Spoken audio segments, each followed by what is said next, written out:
Shalom Bapak Ibu, apa kabarnya? Semoga semua kita sehat dan dalam keadaan yang baik-baik ya saudara ya.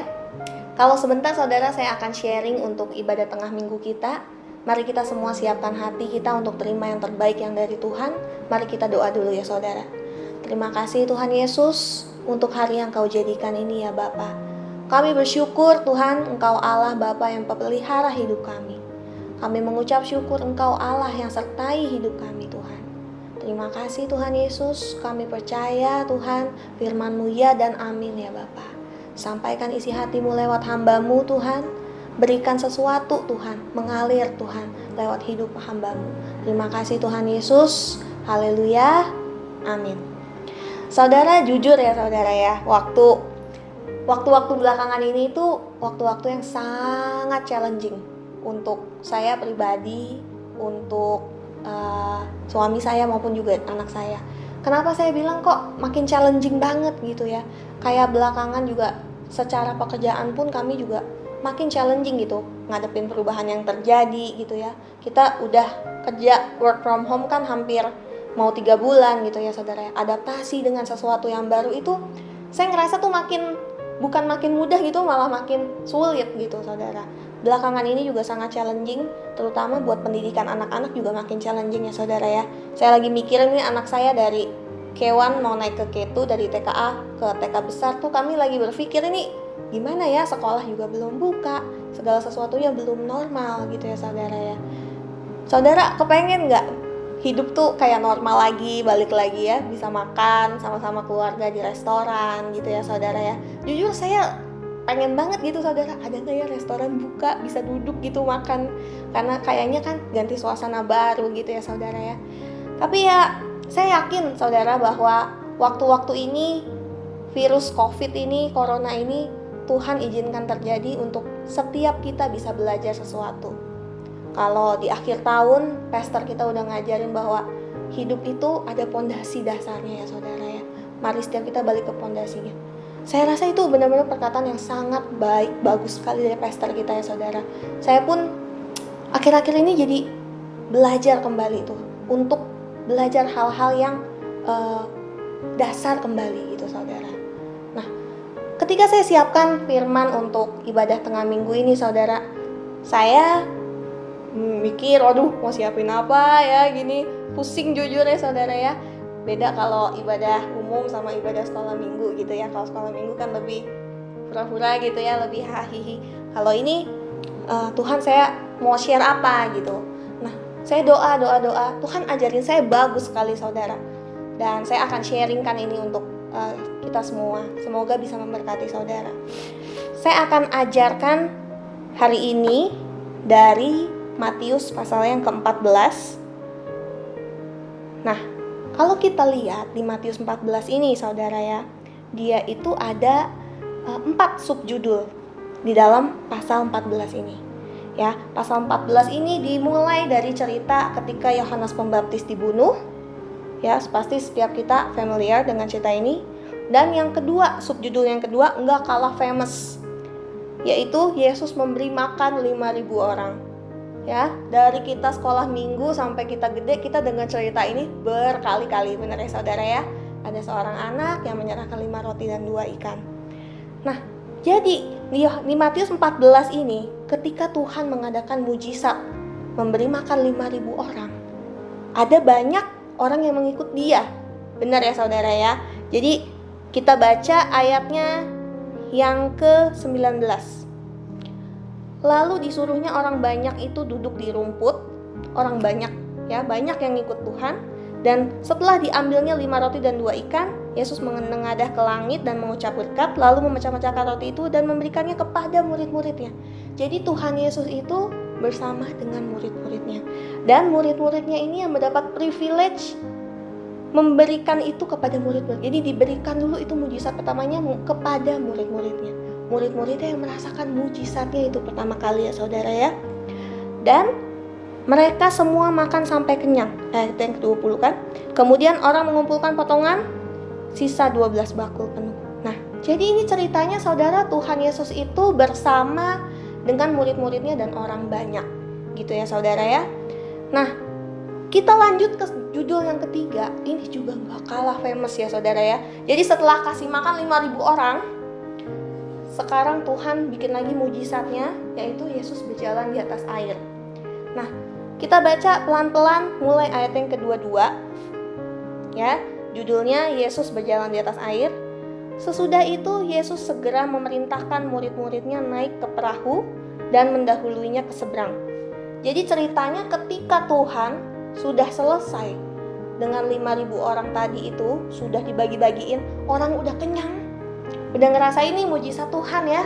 Benar-benar nih pengalaman yang benar-benar luar biasa menurut saya. Dari 5 roti 2 ikan bisa kasih makan segitu banyak orang.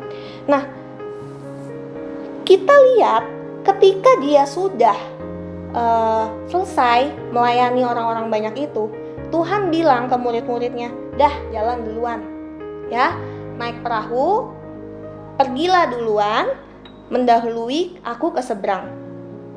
Sementara ia menyuruh orang banyak itu pulang. Jadi yang orang banyak dah disuruh pulang, murid-muridnya disuruh naik kemana saudara? Ke perahu. Ya, jadi kamu jalan dulu deh sana. Jadi di perahu itu ada Tuhan apa enggak? Enggak ada. Di perahu itu hanya ada murid-murid. Ya, karena Tuhannya di sini kalau kita lihat di sini, dia mau naik ke atas bukit untuk berdoa seorang diri. Jadi cerita itu Tuhan tuh lagi dalam tidak dalam kondisi yang baik. Yang mana kan tadi Yohanes Pembaptis dibunuh, mungkin dia udah layanin orang, mungkin dia butuh waktu untuk dia sendiri. Jadi di perahu itu sekali lagi saudara tidak ada Tuhan Yesusnya. Ya. Kemudian kita baca, saudara juga tahu pasti ini ceritanya sangat famous. Kita baca ayat yang ke-24. Perahu murid-muridnya sudah beberapa mil jauhnya dari pantai, dan diombang-ambingkan gelombang karena angin sakal. Gitu ya, saudara ya. Jadi ceritanya ketika murid-murid itu ada di perahu, perahunya itu mengalami gelombang. Angin sakal tuh apa ya saudara ya? Angin sakal itu saya cari, angin sakal itu nama lainnya adalah headwind. Jadi angin yang datang bertubi-tubi. Jadi anginnya tuh gak datang sekali, datang bertubi-tubi. Gitu ya saudara ya.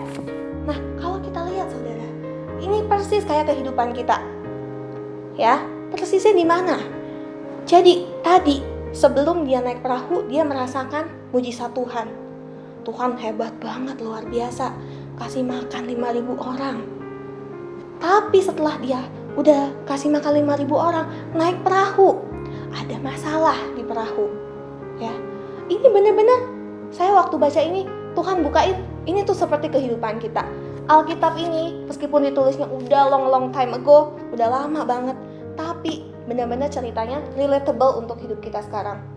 Ya, jadi ketika ada kalanya kita tuh merasakan mujizat Tuhan. Benar saudara ya? Tapi ada kalanya juga saudara. Kita itu hidupnya ada angin sakalnya. Ya. Kayaknya kok di perahu nih udah gak ada Tuhan, ada angin sakal lagi ya. Kayaknya tuh sometimes tuh kita berpikir di mana ya Tuhannya ya, gitu. Tapi saudara ingat bahwa Tuhan itu bisa memberikan mujizat untuk hidupmu juga. Ya. Terus ketika dia ada angin sakal, ya saudara ya, kita baca lanjut ayat yang ke-25. Kira-kira jam 3 malam. Ya.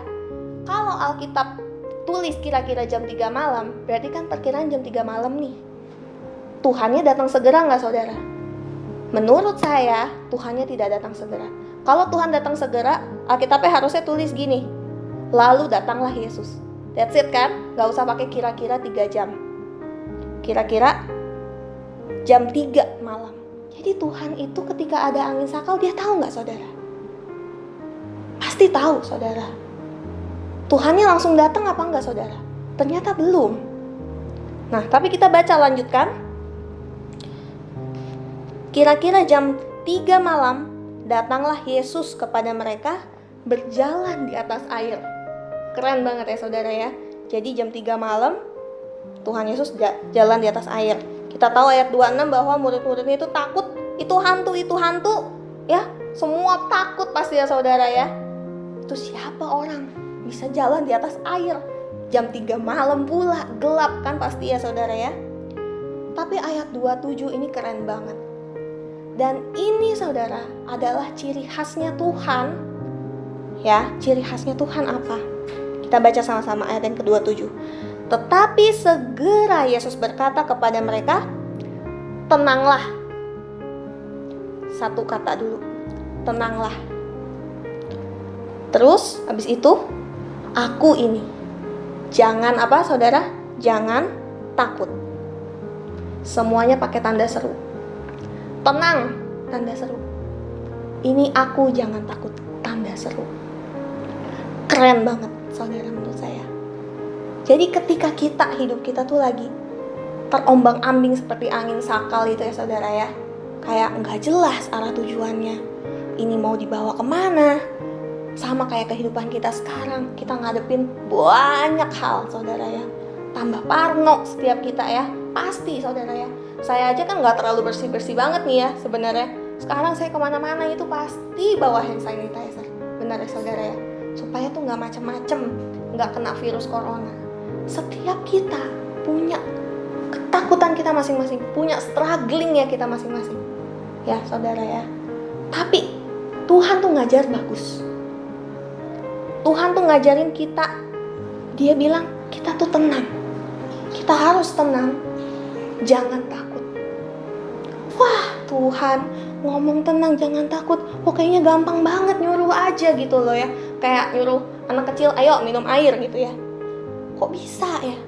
Mungkin gak kita tuh di saat-saat seperti datang angin sakal yang bertubi-tubi tadi ya. Sakal itu headwind, angin yang datang bertubi-tubi. Jadi gak datang sekali, datang lagi, bertubi-tubi. Mungkin gak sih saudara, kita tuh bisa tenang dan kita itu tuh jangan takut? Mungkin gak? Secara manusia itu gak mungkin saudara. Secara manusia kita semua tuh takut. Ya, kita pasti mikirin ini akan seperti apa dan gimana. Tapi saudara, Tuhan tuh ngajarin saya bagus banget. Ya, ini juga belajar. Saya tuh ketika siapin firman, saya pun diberkati oleh apa yang Tuhan bukakan, gitu saudara ya. Oleh apa yang Tuhan bukain. Jadi Tuhan tuh ngajarin bagus.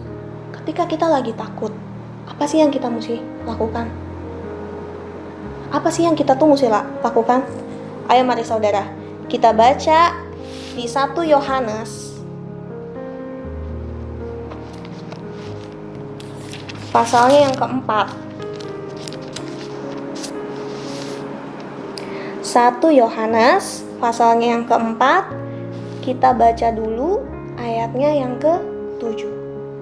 Ya, judulnya gini, judulnya udah bagus banget. Judulnya Allah adalah kasih. Very basic. Semua kita tahu. Dari sekolah minggu kita udah ngajarin. Tuhan itu kasih adik-adik. Tuhan itu kasih, setiap kita tahu Allah itu kasih. Allah adalah kasih. Nah, sebenarnya kasih itu gimana sih saudara ya? Kita baca dulu ayatnya yang ke-7 dan 8 ya. Saudara-saudaraku yang kekasih, marilah kita saling mengasihi. Sebab kasih itu berasal dari Allah, dan setiap orang yang mengasihi lahir dari Allah dan mengenal Allah. Barang siapa tidak mengasihi, ia tidak mengenal Allah, sebab Allah adalah kasih. Jadi Allah sendiri itu adalah kasih. Ya, saudara ya. Kemudian kita lanjut lagi. Kita baca ayat yang ke-18. Allah adalah kasih. Di dalam kasih, dengan kata lain saudara, Allah sama dengan kasih. Di dalam kasih kita juga bisa bilang, di dalam Allah tidak ada ketakutan. Kasih yang sempurna melenyapkan ketakutan. Jadi saudara, Allah itu adalah kasih. Ayat 18 bilang, di dalam kasih, di dalam Allah itu tidak ada ketakutan. Kasih yang sempurna melenyapkan ketakutan. Saya pas baca ayat ini, saya bilang, benar Tuhan. Setiap kita takut, setiap kita lupa kalau kita itu punya Allah yang luar biasa. Setiap kita punya Bapa di surga yang mengasihi setiap kita, saudara. Jadi kuncinya saudara, supaya setiap kita itu tuh gak takut, gak ada cara lain. Kita harus berada di dalam Allah. Kita harus berada dalam kasih-Nya Allah. Gak ada cara lain saudara. Kita harus di dalam kasih-Nya Allah. Sekali lagi saudara, sungguh-sungguh saudara, ketika saya dibukakan Tuhan akan hal ini, saya bersyukur sama Tuhan. Karena Tuhan juga ngingetin saya bahwa saya harus pegangan sama Dia. Saya harus terus bersekutu dengan Allah saya, Bapa kita yang di surga. Mungkin akhir-akhir ini banyak hal yang terjadi ya saudara ya, di dunia perekonomian, di dunia kesehatan, bumi gonjang-ganjing lah ya istilahnya gitu saudara ya. Banyak orang yang susah tambah susah gitu ya saudara ya. Banyak angin sakal datang bertubi-tubi gitu ya saudara, kesusahannya. Tetapi hari ini saudara, mari sebentar kita ingat bahwa kita itu anak-anak Tuhan. Kita itu punya Allah, dan Allah itu adalah kasih. Ya, di dalam kasih-Nya yang sempurna itu bisa melenyapkan ketakutan. Ketakutanmu apa sih saudara yang paling kau takuti belakangan ini saudara? Apakah kau takut secara ekonomi? Apakah kau takut kesehatanmu? Mari belajar saudara untuk kembali kepada kasih-Nya, kepada kasih akan Bapa. Alkitab itu keren banget ya saudara ya. Dan terakhir saudara, saya mau baca ayatnya yang ke-10. 1 Yohanes 4 ayat yang ke-10. Inilah kasih itu, bukan kita yang telah mengasihi Allah, tetapi Allah yang telah mengasihi kita, dan yang telah mengutus anaknya sebagai pendamaian bagi dosa-dosa kita. Anda mesti bersyukur Anda menjadi anak-anak Tuhan, karena setiap kita dikasihi oleh-Nya. Setiap kita dikasihi oleh Bapa kita yang ada di surga. Saudara tahu, menurut saya, kita itu kalau udah jadi anak, itu levelnya tuh udah tinggi gitu ya saudara ya. Setiap kita pasti sayang sama anak-anak kita. Tuhan itu kan di Alkitab banyak ya sebutannya. Ada jadi juru selamat, ada jadi Jehovah Jireh, ya, Jehovah Shalom, macam-macam dia sebut dirinya. Tapi yang luar biasa saudara, dia sebut diri dia itu Bapa. Bapa untuk setiap kita. Bapa yang mengasihi engkau dan saya. Dia pasti pelihara hidupmu dan hidupku, karena dia Bapa yang baik. Hari ini saudara, mari setiap kita dekat lagi sama Tuhan. Jangan padam imanmu ke Tuhan. Mari terus bersekutu oleh-Nya. Tuhan ingin engkau itu punya hubungan. Panggil dia Bapa, karena dia pasti pelihara hidupmu saudara. Amin saudara. Saya akan tutup dengan kesaksian saudara ya. Jadi jujur saudara, saya bukan dari keluarga yang well known, bukan dari keluarga yang nice gitu ya. Saya dari keluarga yang agak broken ya saudara ya. Beberapa dari kita tahu ceritanya macam-macam. Tapi saya bisa katakan saudara, saya bisa ada di sini hari ini saudara ya. Punya anak, sudah menikah, punya pekerjaan yang cukup baik. Semua ini karena Bapak yang pelihara hidup saya. Karena Bapak yang baik yang pelihara hidup saya. Bukan karena sayanya baik, enggak saudara. Saya emang gak baik saudara ya. Karena Bapak itu mengasihi saya dan engkau. Kalau akhir-akhir ini engkau terlalu takut tentang ekonomi, terlalu takut tentang apapun juga kesehatanmu dan lain-lain, mari serahkan kepada Tuhan. Mari saudara kembali ke Tuhan. Dia rindu engkau di dalam kasih-Nya. Amin saudara. Mari kita berdoa sebentar ya saudara ya. Tuhan, terima kasih Bapa. Hamba-Mu berhenti berkata-kata Tuhan. Mari Tuhan jamah hati setiap orang yang menonton video ini ya Tuhan. Kami patahkan setiap roh ketakutan, setiap roh intimidasi untuk keluarga-keluarga. Kami tahu Tuhan, kami punya Bapa yang pasti pelihara hidup kami. Terima kasih Tuhan Yesus, Engkau baik Tuhan untuk kami. Engkau luar biasa. Tuhan, kami bersyukur untuk malam hari ini. Terima kasih Tuhan Yesus. Haleluya. Amin. Terima kasih saudara. Semoga video ini bisa memberkati hidupmu. Dan terus baca Alkitab, jangan lupa untuk lakukan firman-Nya juga. Terima kasih. Sampai jumpa lagi.